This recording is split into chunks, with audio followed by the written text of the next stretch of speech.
just as often as you're looking at the vital signs and looking at the heart, measuring the blood pressure and looking at the heart rate and oxygen saturations, you're actually writing these. And the reason this is important is sometimes trends in medicine are very helpful. As you know, doing critical care, you kind of learn to be an investigator, and you kind of look at trends, even though at that moment things may be good. But if you see that the blood pressure, just 5 minutes ago was 180 over 100, and next minute it's 100 over 60, even though 160 is probably, that's what my blood pressure runs, that is still alarming. That suggests a trend. And by following charting, you can actually open your eyes to trends and things that can occur that are unexpected and prevent a catastrophic complication before it happens.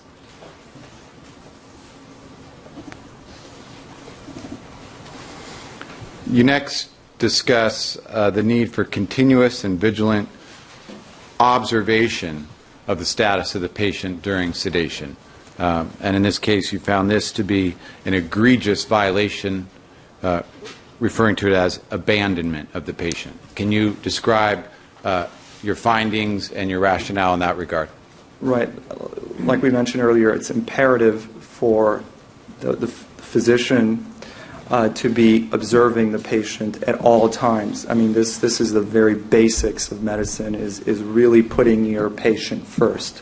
And in this case, it was clear that there was a period of time when Mr. Jackson was basically left alone and was not being monitored. And that in somebody that is receiving sedation is really not acceptable, and that's why I felt that was an extreme violation of the standard of care. And why is that continuous visual monitoring so essential? Right. I think it is even more imperative in circumstances where some of those more advanced capabilities and eyes are not on the patient. For example, if you're not in the ICU and you're not have all those advanced devices, I mentioned capnometer, that device that measures the exhaled carbon dioxide, which can sometimes detect a problem before the oxygen levels decline. It's even more so important to actually monitor the patient, to actually be looking at the chest rising, to be seeing if the airway is obstructing. You can sometimes look for, actually you can always be able to look for the chest rising when the patient breathes in. And sometimes when the airway obstructs, there may be a paradoxical movement between the chest and the stomach, and that tells you that the patient is having difficulty breathing.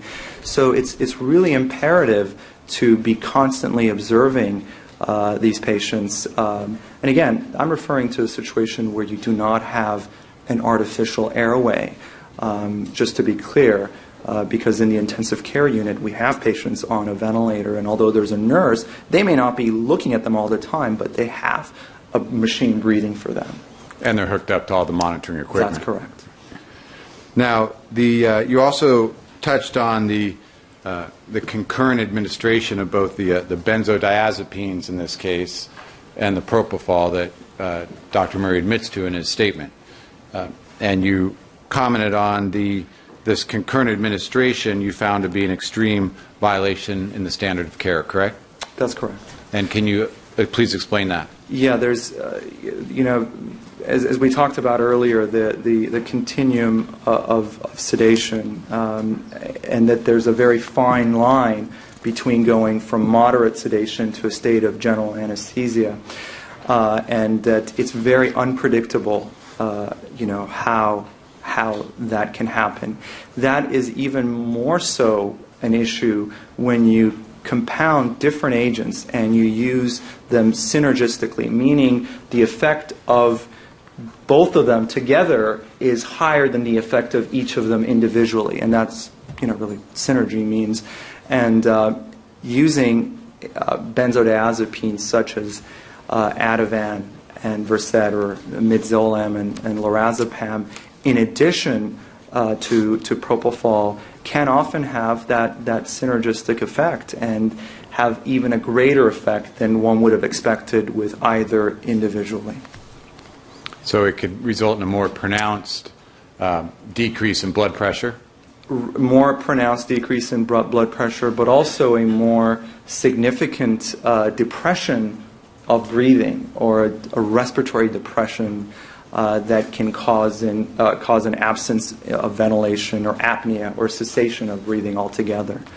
And decreased cardiac output as a result, or right? Those actually sometimes go very much hand in hand. You can have the effects that of the dilation of the blood vessels in the periphery as a result of these agents, particularly propofol, which really is known to do that, called venodilation or vasodilation.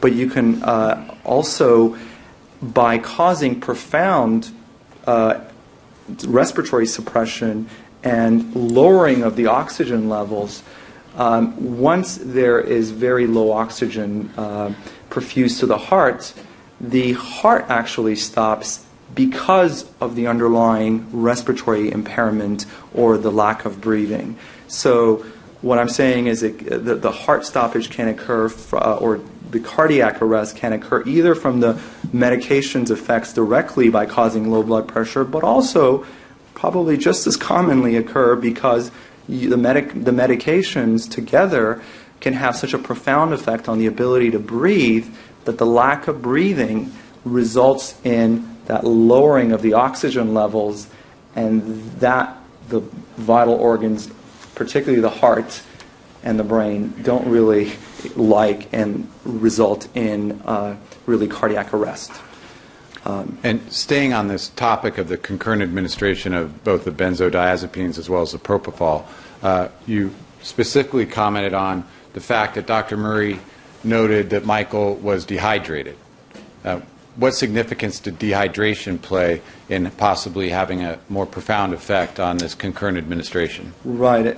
As I was earlier talking about my profession and patients we see in the intensive care unit that often have confounding issues, well, this is one of those issues. This just happened to be someone that was not in a hospital. But to be dehydrated basically means that your intravascular volume, the blood circulating is limited. The plasma that's circulating is limited because of losses and lack of replenishment, and that in itself can cause, in some individuals, a lowering of blood pressure. Now, to add to that, the additive effects of two separate sedatives, that can be another effect that kind of culminates in this perfect storm that occurred here that resulted in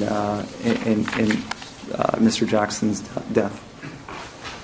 And you found this concurrent administration of the benzodiazepines and propofol, particularly in light of Dr. Murray's knowledge of the dehydration, to be, again, another extreme deviation or act of gross negligence? Right. I think it's really critical to assess your patients. Every patient is different, and if you feel that a patient has risks, I mean, I gave the example of even in the intensive care unit, when we do use propofol, if I have a patient, this blood pressure is to begin with somewhat lowish, even if I do decide to use it, I have them on intravenous fluids, wide open, resuscitating them actively because I know what's going to happen next if I use propofol. In addition to that, certainly putting patients on positive pressure ventilation, which is on a ventilator, that in addition to that will have another blood pressure lowering effect. So it's very important to be aware of the patient, the underlying physiology, and do things that kind of prevent these unforeseen disastrous issues. So really these things you should always anticipate the worst, and really your patient's history, what they are like at that moment when things are still okay, really ties into that pretty greatly. Mr. Walken, at a convenient time, let me know for the mid-afternoon break. Okay, just a couple more points, Your Honor. again, we're still talking, we haven't gotten into insomnia yet and the sleep medicine, but before we get there, you spoke about the failure to call 911, and you called that an extreme and unconscionable violation of the standard of care. Please explain that finding. Right. When a patient is found out of the hospital in cardiopulmonary arrest, and one does not have the capabilities to deal with that, meaning the apparatus that we've so discussed, the first rule of thumb in basic life support is to call for help. Now, if you have someone present next to you, you tell them to call for help. But if you have nobody, the most important thing is call for help. Get the people there that have the tools and the means to really be able to help your patient once they've been called. Obviously, the efforts to perform CPR are imperative, but it's really critical to call 911 as soon as possible. And you go on to talk about Murray's ineffective and improper CPR, and you found this to be a serious violation of standard of care. Can you describe that? Right. What I found here were two things. First of all, when Mr. Jackson was first found, he was noted to have a very thready pulse at a beat of 122 beats a minute. And the main thing was that he was not responsive, not breathing. So the most important thing at that point, if in fact there was a pulse, was to actually deal with the breathing issue and the ventilation, the ability to move air. Certainly for a non-medical professional, if you find someone unresponsive, the most important thing is doing actually CPR, but this is slightly a different take on that just because we were dealing with a medical professional. The fact that CPR was performed on any surface other than a hard surface, meaning the floor or a backboard, is really provides for ineffective chest compression. By doing CPR, one of the most important things is to be able to compress the chest using two hands at the center of the chest.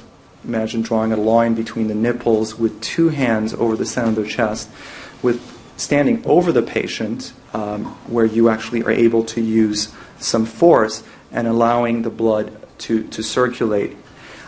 Doing it on anything other than a hard surface really robs from that effectiveness of CPR and does not allow for that effective circulation.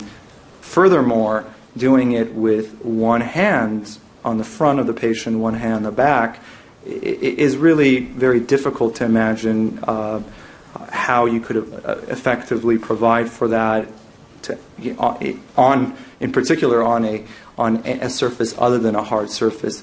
The thing I would add is to even if CPR, chest compressions, are performed, even in the best of circumstances, doing everything right, you're really circulating blood at 20% or so of its normal capacity. Now, if you violate any of these rules, you know, the surface where the patient is on, the technique that's used, you're really even eliminating that number significantly. And sometimes by doing ineffective CPR, you're really actually, you know, it's really is a disservice because it's not allowing for really what you're trying to accomplish. And unfortunately, CPR technique is one that even some, many folks that even go through training are still not very comfortable with and don't always do appropriately. I need to take the break, Mr. Logan. Okay. Ladies and gentlemen, we're going to take the mid-afternoon break. As always, please remember both the